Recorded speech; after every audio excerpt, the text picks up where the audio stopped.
Menurut Kepala Dinas Pertanian, Tanaman Pangan dan Hortikultura Sumsel, Erwin Nurwibowo, yang ditemui Selasa 4 Oktober 2016 mengatakan, pihaknya optimis program cetak sawah baru di Sumatera Selatan pada tahun 2016 akan tercapai, dan pihaknya telah menyiapkan 9.000 hektar di Kabupaten Oku untuk program cetak sawah baru.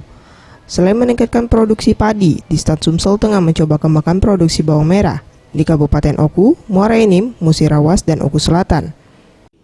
Untuk itu tantangan ke depan masih sangat berat karena kita dibatasi oleh kondisi iklim, kemudian sumber daya manusia, ketersediaan alam asintan yang masih belum memenuhi, ini memerlukan perhatian penuh.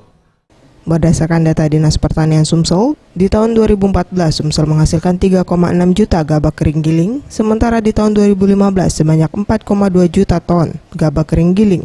Dan di tahun 2016 diperkirakan sebanyak 5,4 juta ton gabah kering. Dengan luas tanam saat ini 1.107 hektar. Mega Dwi Handayani, Anugrah Sandi Pratama, Sriwijaya TV.